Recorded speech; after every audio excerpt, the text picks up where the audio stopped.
Alright, so here's the thing. Every vacant unit you're sitting on right now is bleeding money. Every single day, and every tenant that you place wrong is going to cost you 5 figures in deposits, evictions, and if California's landlord laws come into play, maybe a fair housing claim on top of that. You don't want that. So most landlords either sit empty trying to find a perfect one, or they rent to the first person who shows up with a pulse and a job. I'm going to walk you through the actual system that fills the unit without the lawsuit and without the wait. And it's only 2 jobs. The reason I know this works is because I see it in multifamily all day. The owners who fill on time are running a deliberate marketing system and a legal screening system. The ones who let units sit or take problem tenants, they're strong on one or possibly even none. And honestly, it's not complicated once you know the 2 halves. So here's what actually happens when you fill a unit right. Step 1, you make your unit look good on the entire listing. That means photos, and that means the description. That also means the price point. The photos are the first filter, so you need daylight, you need clean, you need the bedroom and the kitchen shot from the angle that makes them look as big as they are. Do not, and I want to be serious about this, I don't mean fake it. I mean be intentional. And the description is one solid paragraph that says what the unit is and what the building amenities are, if there are any. No fluff, no cozy nook, just 2 bedroom, 1 bath, yard access, off-street parking, the price that you listed at as or has to be at the market, not a guess. The number of calls you get in the first 48 hours tells you if it's priced correctly or not. I'm talking 1 call when the market says 3 means that you missed low or the listing looks like garbage. Here's where most landlords get step 1 wrong. They list a unit with phone photos from 2019. Or they write like they're trying to sell a vibe, or and nobody actually tells the people about the unit sizing or condition. The photos are not marketing art.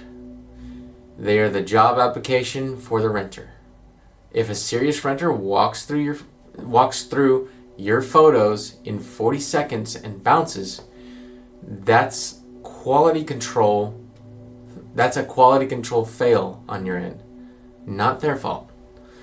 And by the way, if that one move, cleaning up your presentation and pricing to the market, just saved you 3 weeks of vacancies, the full list, the full checklist, that nails the other parts of the marketing, and that's in the link in the bio.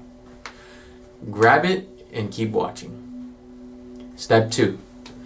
Step 2 is make it found, allow it to be found. That means posting it everywhere. Craigslist, Facebook Marketplace, Zillow, if you're using that flat fee MLS. Your own website possibly, if you have one. And texting it to past applicants who are still looking. The point of this is to get volume, not to get thousands of emails, but to make sure the right person in your area knows it even exists. If you're posting once and hoping, you're doing this wrong. You post and you keep pushing it to new platforms and new audience until they find the unit and the unit is full. 30 days is the benchmark. If you're past that, something is wrong, and something's wrong with that in the market. specifically your unit or your pricing. Where most landlords miss on step 2 is that they post on one platform, then they go silent, or they post on everything all at once and assume Zillow would do the rest. No. You own the distribution. Zillow is not your tenant finder. You are. Now we move to selection. And this is where the legal risk actually lives. Step 3 is that you find out if a renter is actually motivated to rent your unit. And, well, that's the phone call or the text exchange. You're not doing credit pool number one until you actually know what you want to do with the move and actually have the money. The first conversation goes like this. When do you need to move? How much can you put down? What's your situation? Any pets? Any roommates? Most landlords skip this part. They get 3 emails and run a credit check on all of them. You're paying for pools on people who are not even moving. And then you miss the one person who is actually ready to sign that lease in a week. And the mistake that most people make here, they treat the application like it's the first conversation instead of the 10th. No, you call, you qualify. If they're ready, they apply. If they're not, you don't waste the $30 or how much ever it is. And you don't waste their time either.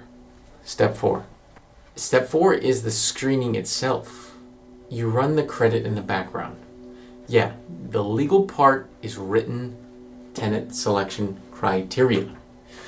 That means before anyone applies, you write down the minimum credit score, the maximum debt to income ratio, eviction history check, criminal history standard. You do this in writing. You apply it the same way to every applicant. You document your decision. That is the insurance policy. California law says you have to be fair and non-discriminatory. And nothing protects you like a written standard that applies to everyone. If you make it up as you go, you're one complaint away from a fair housing violation. And if you're pulling information you don't actually use in your criteria, you're creating liability on paper. AB 1482 governs a lot of this. But your main job is to focus and to keep your standards consistent and documented. Here's where most landlords get this catastrophically wrong.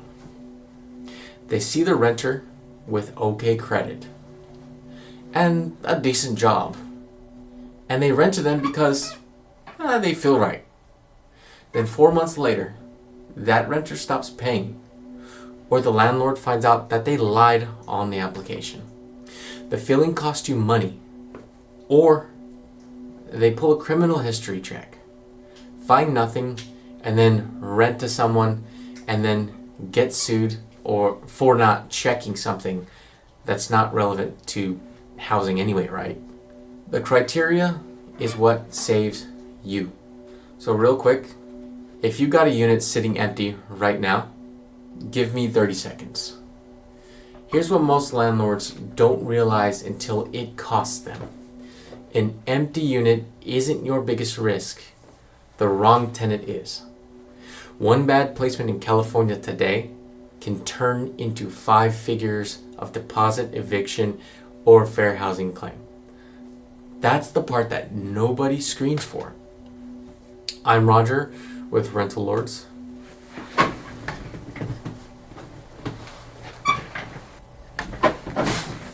I'm a licensed agent and I fill units for a flat fee, never a percentage of your actual rent. I'll place a screen, fully compliant tenant in your unit and you don't pay. And if the tenant breaks the lease within a year, I'll replace them for free. If your building's got a vacancy, there's a free 15-minute call with me, link down below. Alright, let's get back to it. I mean, this is the part where we have to slow down and be direct. If you're running tenant screenings yourself and you don't have written legal criteria that you apply the same way every single time, you're rolling the dice. It's not a trust issue with your judgment. It's that California fair housing law has moved fast in the last 4 years. And the cost of a mistake is real. AB 2801 limits what criminal history you can consider, and AB 2493 limits how old that history can be. If you're screening by gut, you will eventually step over one of those lines, and you know it. You might never hear about it, or you might get a complaint to the Department of Fair Employment and Housing, and you'll know it really fast. Talk to your attorney about setting up your specific criteria, but don't rent without that written standard. The way I run this here in Contra Costa is that I have the application and the criteria checklist next to it. And every applicant gets scored on the same page. No surprises, no judgment calls that I'm trying to hide.